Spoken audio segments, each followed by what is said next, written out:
Agora foi. Beleza. Então aqui, pessoal, o que a gente vai ver?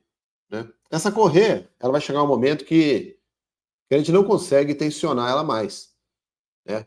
Às vezes você tem um curso ali no seu motor, né? no seu conjunto, você tem lá 30 milímetros de curso para fazer o tensionamento da correia. Né? E você está sempre tensionando a correia ali e você quer saber quando que essa correia vai chegar no limite máximo.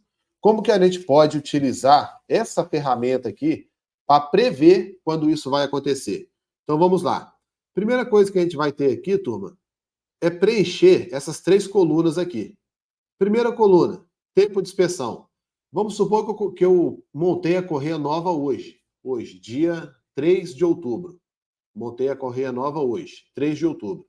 Então, minha correia foi montada hoje, ok? Passou 24 horas de operação, a gente vem aqui, seleciona horas, que está aqui, ó. Passou 24 horas de operação, eu precisei ajustar essa correia 2 milímetros. Então, eu coloco aqui o valor e coloco aqui a unidade de medida. Passou 36 horas de operação e eu já tensionei essa correia 5 milímetros no total. Aí passou aqui, ó, 44 horas de operação, 6 milímetros. 56 horas de operação, a correia agora está em 8 milímetros já, né? Que a gente já tensionou ela ali. Na nossa base, ó, para quem falou que a imagem não tá legal, segue aquela dica que eu dei lá. Clica na engrenagem que tem no YouTube. Tem uma engrenagem no seu YouTube. Clica na engrenagem no YouTube, seleciona qualidade, avançado e 1080p, tá? Ou 4K. Seleciona o aumento da qualidade aí pelo YouTube, tá bom? Tem como aumentar por aí. Beleza? Então aqui, na base do nosso motor de acionamento, o máximo que a gente consegue deslocar a base, tá? O máximo que a gente consegue deslocar a base é 15 milímetros. E a correia, com 56 horas de operação, essa correia já esticou, ela já dilatou 8 milímetros.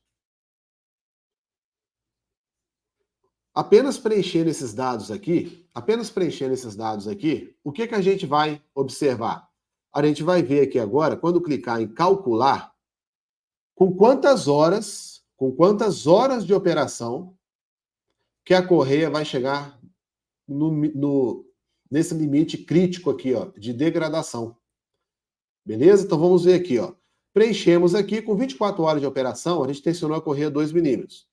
Com 36 horas, a gente tensionou a correia mais 3 milímetros, totalizando 5 milímetros já de esticamento, de dilatação da correia. Com 56 horas, essa correia já dilatou 8 milímetros.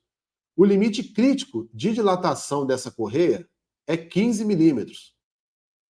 Com esses dados aqui, utilizando essa ferramenta aqui, a gente tem que, com 93 horas de operação, essa correia vai chegar no limite crítico.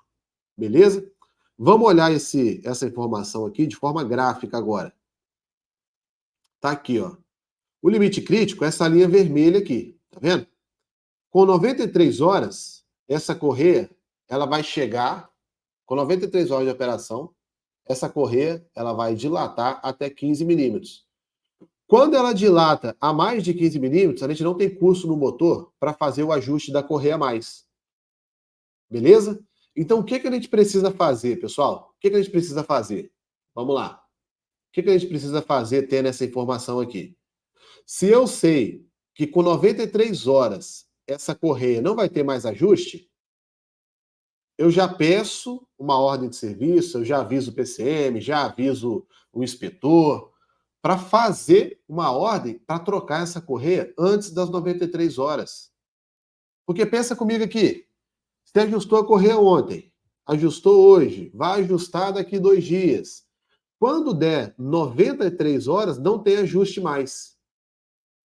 Aí você foi acionado para ajustar a correia, chega lá, não tem como tensionar a correia mais. Acabou o curso lá no macaquinho no motor. Não tem mais curso. Aí o que acontece? Dá correria. Aí o cara começa a correr atrás de correia nova, outro vai arrumar um maçarico para fazer um oblongo na base do motor, para para tentar ajustar mais. O outro já tem uma outra ideia, quer pegar um parafuso de menor diâmetro, aí tira um parafuso M24, coloca um parafuso M16 para ter mais curso no motor, para esticar a correia. Tudo isso que for feito depois, que não tem como mais tensionar a correia, já é perda de tempo. Já está impactando na produção já. Entende? Então observa aqui, turma, com poucos dados, ó, a gente colocou apenas 4 dados aqui, ó, 4 informações só. Com poucos dados, a gente consegue ter a previsibilidade de quando o nosso equipamento ele pode vir a falhar. Tá? Um outro exemplo de análise de degradação aqui, alguém citou questão de pneu ontem, né? Criar um exemplo aqui de pneu. Aqui embaixo, turma, a gente consegue selecionar, por exemplo, quilometragem. A gente pode selecionar aqui quilometragem. Né? Vamos supor que a gente colocou lá um caminhão fora de estrada, uma pá carregadeira. Normalmente o pessoal monitora pneu, é mais para caminhão fora de estrada, né? Então, existe lá, tem um pneu que foi feito reparo num caminhão X, né? No caminhão X. E esse pneu, ele tá... Vamos considerar que esse pneu tá novo, beleza? Esse pneu tá novo. Esse pneu operou, vamos colocar aqui, por exemplo, tá? 100 quilômetros. Ele operou 100 quilômetros, teve 2 milímetros de desgaste, beleza? Aí ele foi, operou mais 200 quilômetros, teve 5 milímetros de desgaste. Operou aqui agora mais 500 quilômetros, teve 7 milímetros de desgaste. Agora o pneu operou aqui, vamos colocar um outro exemplo aqui, 100 quilômetros de novo, e teve 4 milímetros de desgaste. Operou mais 200 quilômetros e agora teve mais 4 milímetros de desgaste. Aí a gente tem lá no manual do fabricante que o desgaste máximo aceitável para aquele pneu, para esse exemplo que a gente está trazendo aqui, é de 50 milímetros. Beleza? É o desgaste máximo aceitável, é de 50 milímetros. E a gente tem aqui um pequeno histórico, ó, de 5 pontos de inspeção que a gente fez. Tá? A gente pode acrescentar aqui mais um aqui, ó. Vamos acrescentar mais um aqui. 300, aí deu 25 milímetros, beleza. Temos aqui os pontos de inspeção que a gente fez. E pelo manual diz que 50 milímetros de desgaste já é considerado um desgaste crítico. O que a gente quer saber? Só com esses dados aqui, a gente não consegue saber com quantos quilômetros que esse pneu vai dar problema. Só olhando esses dados aqui, a gente não consegue ter acesso a isso de uma forma fácil, né? Sem que façam um cálculo ali, né? Considerando, considerando o nível de degradação que o pneu vai sofrer. Usando essa ferramenta aqui, a gente insere os dados. E olha que interessante o que vai ter aqui, turma. Clica em calcular e ele vai trazer para a gente. O que ele trouxe para a gente aqui, pessoal? Esse pneu ele vai chegar no nível crítico de desgaste com 2.700 quilômetros de operação. Ok? Tá aqui. Para a gente ver isso aqui de forma gráfica, tá aqui a informação. Ó. Quando chegar em 2.700 quilômetros de operação, que a gente vai precisar fazer a troca desse pneu. Pô, Augusto, mas voltando nos dados lá, teve um momento que ele desgastou muito, né? Mas observa, turma, essa ferramenta aqui, ela vai fazer o cálculo em cima do comportamento histórico do que a gente já tem aqui, ó, de dados com base no que ele já desgastou. Então ele vai pegando o comportamento. Às vezes existe a degradação que é linear, né? Às vezes pode ser uma degradação que é exponencial. Vamos simular aqui, ó, a degradação exponencial. Já caiu para 933 quilômetros. Entende? Essa ferramenta aqui, no curso completo, a gente ensina como utilizar ela. Ela vai te dizer qual que é o melhor modelo de análise. Para cada modelo que você tem, você vai ter um tempo aqui de análise, você acaba tendo um resultado diferente. Tá? Mas o que é importante aqui, turma? O que é importante? Que a gente tenha uma forma de calcular quando que o nosso ativo ele vai vir apresentar alguma anomalia. Tendo essa informação aqui na mão, sabendo que quando chegar a X quilômetros de operação da minha máquina, existe ali a probabilidade, né, de chegar no nível crítico de desgaste, eu não espero chegar aqui uma semana antes para avisar que tem que comprar um pneu novo, entende? Eu já aviso antes que precisa comprar um pneu novo, que precisa providenciar um pneu novo, que precisa trazer esse caminhão para a oficina para fazer o reparo, antes que a falha aconteça, beleza? Então vamos lá. A gente aprendeu que existe ali o iceberg de falha. Tem o topo que todo mundo enxerga. Rolamento aquecendo, pneu estourado, correia frouxa. Isso aí todo mundo enxerga. A gente viu que na parte de baixo desse iceberg existem vários contribuintes que vão gerar a falha que todo mundo vê lá no topo do iceberg, ok? Além da gente estar praticando identificar essas falhas, né, que ninguém consegue identificar, que poucas pessoas conseguem identificar, a gente precisa atrelar esse conteúdo com previsibilidade de falha também. Não adianta nada você identificar que as correias que foram montadas, né, as correias que foram montadas, elas estão frouxas, sendo que quando chegar no estoque não tem correia nova para repor. Entende? O ideal é que você consiga identificar quando que essa correia vai afrouxar, com quantas horas de operação, quantos meses, quantos dias, quantas semanas, quantos quilômetros, né? E que você consiga formalizar isso para a equipe de PCM, para a equipe de engenharia, para que possa preparar o material, mandar comprar o material. Se a gente estiver falando de um material importado, que demora 3, 4 meses para chegar, você não pode identificar uma anomalia um mês antes. Por quê? Não vai ter o material. O que vai acontecer? A sua empresa, ela vai ter que fazer a compra do material em emergência. Ela vai comprar esse material pagando frete aéreo, pagando frete emergencial, às vezes pagando 3, 4 vezes, né, o valor do material, simplesmente porque você não teve previsibilidade na hora de fazer a análise dos seus ativos ali, tá bom? A gente tem sempre um exemplo que a gente faz de um filtro aqui, para a gente pular para outra análise, né? Que é o seguinte: esse exemplo do filtro aqui ele é muito legal também, né? É um filtro de uma unidade hidráulica, tá bom?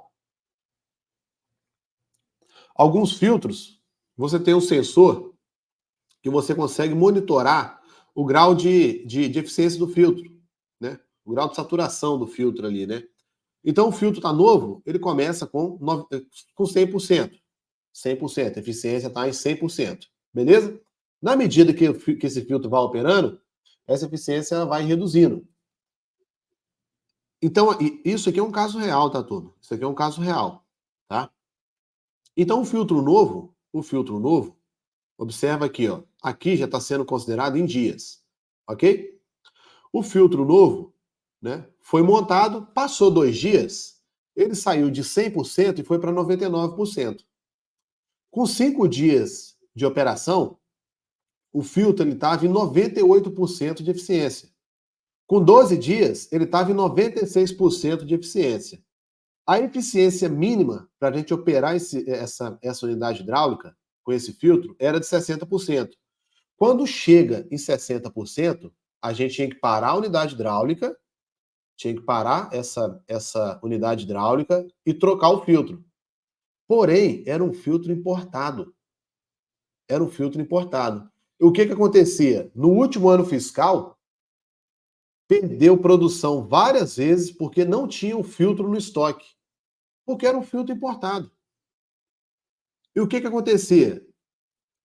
A galera ia lá fazer inspeção, ia fazendo inspeção e ia anotando. Com 30 dias de operação, o filtro estava em 84%. Ok? Então, o pessoal ia anotando. Quando chegava em 72%, 70% de eficiência do filtro, aí que o pessoal ia abrir a nota para fazer a troca do filtro. Porém, até o filtro ser comprado e chegar na empresa, demorava muito mais tempo, né? Com isso, fazia com que o filtro chegasse no nível crítico de eficiência dele. Dessa forma, tinha que ficar parando a máquina para ficar fazendo flush do sistema hidráulico. Então, o que a gente aplicou? A gente colocou o filtro novo, medimos a eficiência do filtro. O Caio Cairo perguntou, como que vejo a porcentagem? Tem filtro que tem esse sensor de eficiência.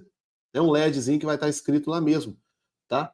O quanto que esse filtro ele está eficiente ali. Alguns modelos de filtro, entende? Não é todos, né? Tem alguns filtros que mostra lá o percentual. Então a gente acompanhou esse filtro por 30 dias e a gente conseguiu identificar o seguinte. Deixa eu ver aqui qual é o melhor modelo de análise de desgaste desse filtro. A gente viu que era um desgaste linear. Então a gente mantém. E a gente aqui calcula com quantos dias que esse filtro vai falhar. A gente acompanhou por apenas 30 dias. Com os dados que a gente gerou ali durante 30 dias de acompanhamento, a gente identificou que esse filtro ele vai falhar, ele vai chegar nos 60% de eficiência com 78 dias. Ou seja, com 30 dias eu já identifiquei. Ele vai vir a falhar daqui a 48 dias ainda. Ou seja, dá tempo de comprar o filtro, esperar o filtro chegar, planejar a atividade, trocar o filtro antes que ele chegue no nível de 60%. Entende, galera? Apenas usando os dados que já tem ali na sua rotina, ok? É só mesmo dados de inspeção, apenas dados de inspeção, que já está na sua rotina. Como que você pode aplicar isso daqui? Você pode aplicar isso aqui para uma bomba, para o desgaste de uma bomba. Você foi e fez manutenção na bomba centrífuga. Mede lá a parede do impelidor, mede a folga do impelidor para a carcaça da bomba. Entende? Aí você vai medir essa folga. Deixa eu plotar aqui para vocês verem como é que é fácil. Ó, folga, impelidor. Aí você vai fazer inspeção. Você fez inspeção hoje. Você fez inspeção hoje. A folga, por exemplo, tá? Por exemplo, a folga está em 2 milímetros. Beleza. Daqui 7 dias, deixa eu colocar aqui, mudar para dias. Daqui 7 dias, a folga agora, ela tá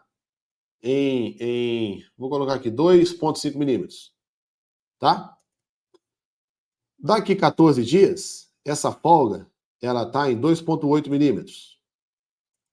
E a folga máxima que a gente tem, a folga máxima, por exemplo, tá bom, turma? É 6 milímetros. Vou colocar aqui que seja 6, tá bom? Só para a gente simular aqui de uma maneira rápida. Aí você inspecionou de novo, daqui 21 dias, a folga estava em 3,1 milímetros. Aí você quer saber, pô, com quantos dias de operação, com quantos dias dessa bomba operando, que a folga ela vai chegar no nível máximo ali? Você vai clicar aqui em calcular, vem aqui no gráfico, ele vai te dar aqui, ó, aproximadamente não, 88 dias. Com 88 dias, de operação, a sua bomba vai chegar no nível máximo da folga. Aí você, já sabendo disso, você já programa trocar a voluta, trocar o impelidor, ou reparar a voluta, né? Reparar o impelidor, depende aí de como sua empresa trabalha. Antes de chegar na máquina e a operação falar assim, ó, manutenção, essa bomba aqui está apresentando baixa eficiência. Aí, normalmente, baixa eficiência, um dos primeiros fatores é folga excessiva entre impelidor e voluta. Entende? Quando tem folga excessiva, que já está influenciando na baixa eficiência, você não tem muito o que fazer. Não tem muito o que fazer.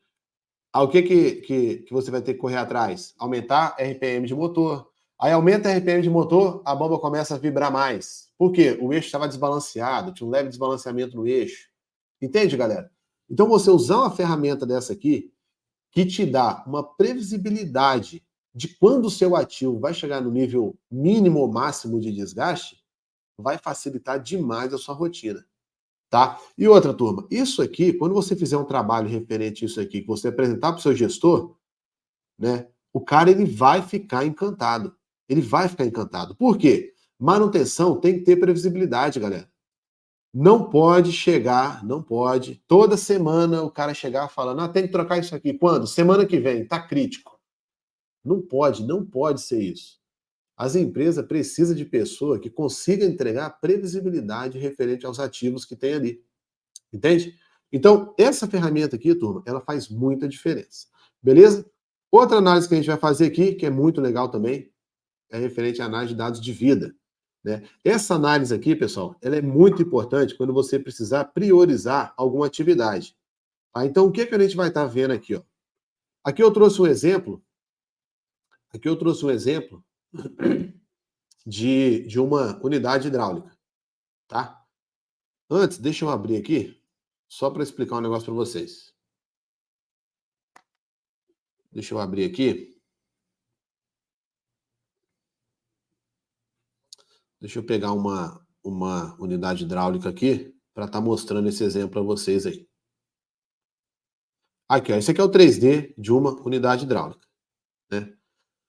Vamos lá. Aqui a gente tem, ó, janela de inspeção, tubo de sucção, tubo de retorno ao tanque. Temos filtro, válvula de esfera, manômetro, válvula direcional, mangote, bomba, motor, vários componentes que a gente possui numa unidade hidráulica, tá?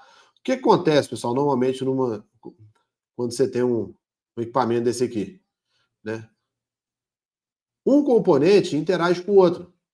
Por exemplo, se o filtro ele não tiver filtrando da forma correta, na qualidade que precisa, ele vai influenciar no funcionamento da bomba, vai influenciar no funcionamento das válvulas controladoras, da válvula direcional, vai influenciar no funcionamento do cilindro, né?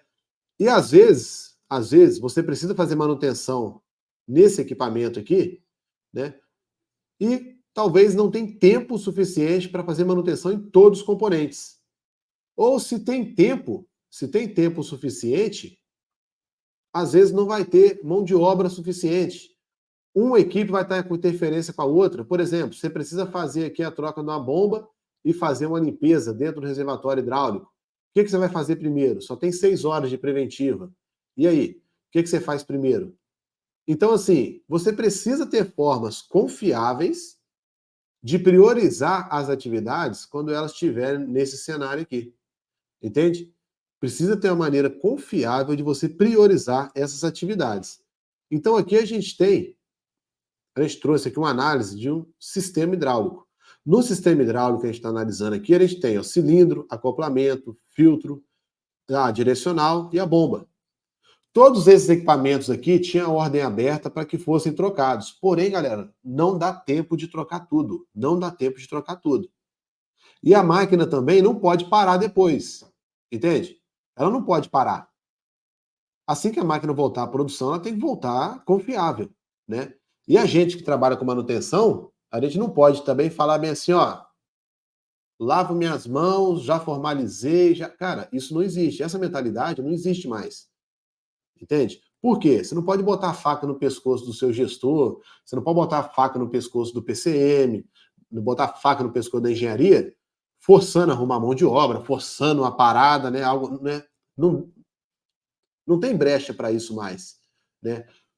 Por quê? A gente precisa priorizar a atividade de uma maneira mais técnica, galera. De uma forma mais técnica, de uma forma mais visual. Então, como que a gente pode fazer isso daí? Aqui a gente trouxe os dados de cilindro, acoplamento, filtro, uma válvula direcional e a bomba de um sistema hidráulico. Esses dados, pessoal, são dados históricos do tempo até falha de cada componente. Do cilindro aqui, esse exemplo. O cilindro, ele operou 256 horas, e falhou. Aí foi trocado o cilindro, ele operou mais 255 horas e falhou novamente. Tirei o cilindro velho, coloquei o cilindro novo. Aí ele operou mais 247 horas e falhou de novo. Isso daqui é o histórico do tempo até falha dos componentes. Beleza? O mesmo cabe aqui para o acoplamento. Ó. O acoplamento, ele operou 198 horas e foi substituído. Aí ele operou mais 144 e falhou novamente. É o histórico, o tempo até falha. Beleza? O Maxwell perguntou, isso funciona para rolamentos também? Funciona para rolamentos. Mas rolamento ideal mesmo é você utilizar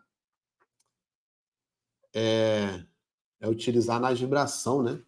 Você tem você consegue prever de uma maneira bem melhor. Mas você consegue ter esse mapeamento aqui também, tá? Para rolamentos. Beleza? Então aqui, o acoplamento, aí ele operou 157 horas, falhou, eu coloquei o acoplamento novo, Ele rodou mais 164 horas e falhou de novo. A gente pegou esses dados para esses componentes aqui. Qual que era o objetivo aqui? A gente queria saber o seguinte. Cara, a gente tem mão de obra para executar apenas 2 atividades. E tem 5 ordens de serviço. Quais são as atividades que têm maior probabilidade de falha no menor intervalo de tempo? Entende?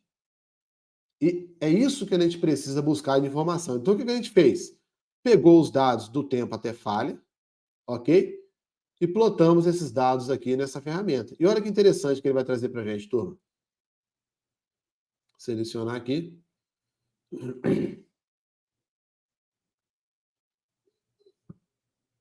Olha que interessante que ele trouxe aqui.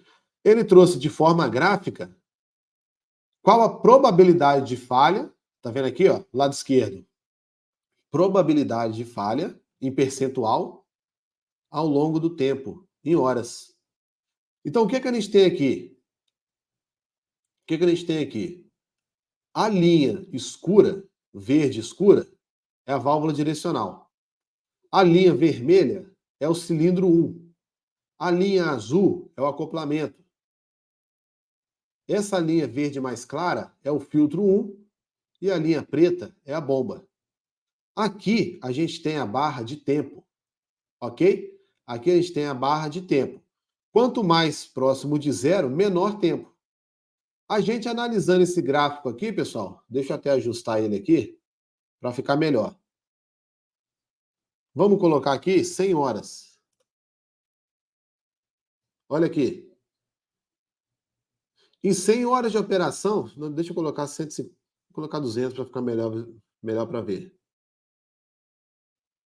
Aqui, ó. Aqui ficou melhor. Então vamos lá. Com 100 horas de operação, turma, 100 horas de operação, existe 80% de probabilidade da válvula direcional falhar. Presta atenção nisso, hein? Com 100 horas de operação, a gente tem 80% de probabilidade da direcional falhar. Com 100 horas de operação, eu tenho 12% de probabilidade da bomba falhar. Pensa comigo aí. Pensa comigo aqui. Qual componente que deve ser trocado primeiro? Qual componente tem maior probabilidade de falha no menor intervalo de tempo? A direcional, com 100 horas de operação, ela tem 80% de probabilidade de falha.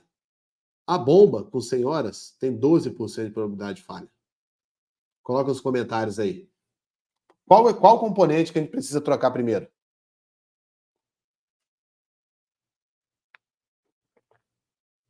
Direcional. Exatamente. É isso aí. Usando essa ferramenta aqui, a gente sabe que o primeiro componente que a gente tem que trocar é a válvula direcional. Porém, na época da discussão, o pessoal estava querendo mexer no acoplamento e no cilindro primeiro. Olha o gráfico do cilindro onde está aqui. Ó. O cilindro é a linha vermelha. Olha aqui. O cilindro com 200 horas, ele não chega nem a 10% de probabilidade de falha. Ok? Então, utilizando isso aqui, você consegue priorizar qual componente deve ser trocado primeiro, utilizando a ferramenta dessa daqui. Beleza? Outra forma de usar a ferramenta aqui também é a gente fazendo uma análise ali de fornecedor, por exemplo. Tá? Você pode estar tentando utilizar ela, né, para fazer uma análise de fornecedor. Vamos supor, você quer saber qual fornecedor que performou melhor. Né? É muito comum na indústria a galera comprar o material que é o mais barato, né? Suprimentos acaba comprando o que é o mais barato. Porém, às vezes, né, você compra o material mais barato, mas você troca esse material 3, 4 vezes no mês, né? Por exemplo, tem que parar a máquina, tem que levar a mão de obra para lá para ficar trocando aquele componente, né? E o custo, quando você olhar o custo de manutenção, o custo de perda de produção, né, ele fica mais caro do que você comprar um material de maior qualidade. Mas isso vocês já sabem. Isso aí vocês já sabem. O que a gente percebe que falta muito, né? Como que você mostra isso de uma maneira gráfica? Entende? Para suprimentos. Suprimentos, para de comprar esse material aqui porque ele é ruim e compra esse daqui, ó, que tem maior confiabilidade. Esse material aqui é melhor. Como que você pode mostrar isso aí para suprimentos? A gente pegou aqui dados de fornecedor, de limpador, aqueles limpador que fica em transportador de correio. Colocamos aqui o tempo até falha. Aqui não tem nome de fornecedor, tá, turma? Tá só fornecedor A, B, C. E tem aqui o tempo até falha. O que a gente fez? Plotamos essas informações aqui. Vamos lá. Eu quero saber qual fornecedor tem maior probabilidade de falha, pô, no menor intervalo de tempo. E trouxe esse gráfico aqui pra gente. Olha que interessante. O fornecedor A é a linha preta. Fornecedor A é a linha preta, aqui. O fornecedor B é a linha verde. E o fornecedor C é a linha azul. Olha aqui. O fornecedor C, ele tem 80% de probabilidade de falha, galera, com menos de 1.800 horas de operação. O azul, fornecedor C. O fornecedor A, ele tem 80% de probabilidade de falha com 2.400 horas de operação. Já o fornecedor B, ele chega em 80% de probabilidade de falha com 4.000 horas de operação. Dos três fornecedores aqui, qual fornecedor tem o melhor desempenho? Coloca nos comentários aí. Qual fornecedor tem o melhor desempenho?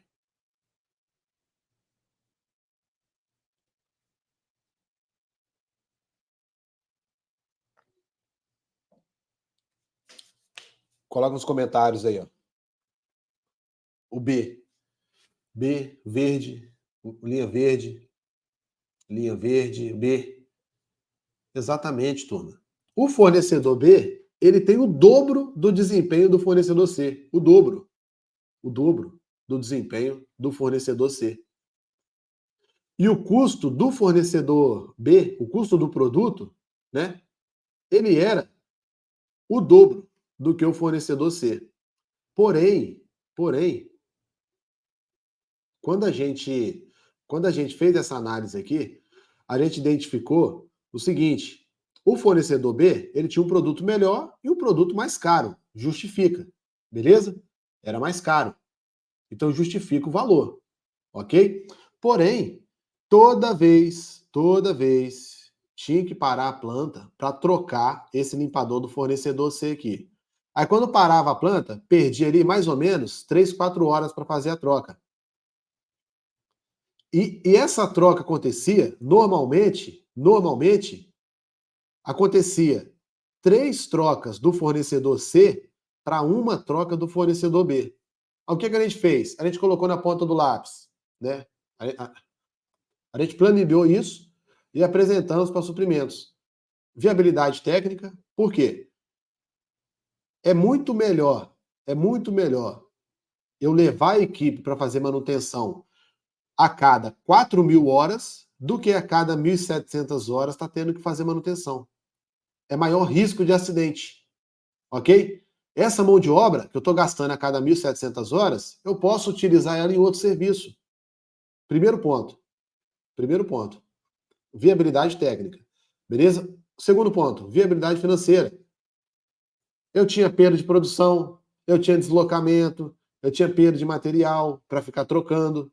No final das contas, esse fornecedor aqui, ele custava 7 vezes mais do que o fornecedor C, quando a gente fez essa análise inteira, do que o fornecedor B, o verde aqui. Custava 7 vezes mais, quando a gente fez essa análise. Quando a gente formalizou isso aí, PCM, para suprimentos entendeu na hora que não podia mais comprar com esse fornecedor C, na hora. Rompeu o contrato e começou a comprar com o fornecedor B. Na época a gente ganhou prêmio, né? As empresas dão essas recomendações, né? Esses prêmios, né? Quando você faz um trabalho que reduz custo, reduz exposição a risco, só fazendo análise dessa aqui, turma. E quer uma dica, pessoal? Na área de vocês, tem 1 milhão de oportunidades igual essa. 1 milhão de oportunidades igual essa daqui. Para você pegar o material que está sendo utilizado e fazer a comparação entre fornecedores ali, buscando identificar qual que é o melhor fornecedor. Não só olhando o preço, mas olhando viabilidade técnica, viabilidade econômica, questão de segurança, entende? Então, assim, usando essa ferramenta aqui, você consegue alcançar esses resultados. Bacana? E fora isso, Tom, você consegue priorizar outras atividades também, galera. Você consegue priorizar outras atividades também.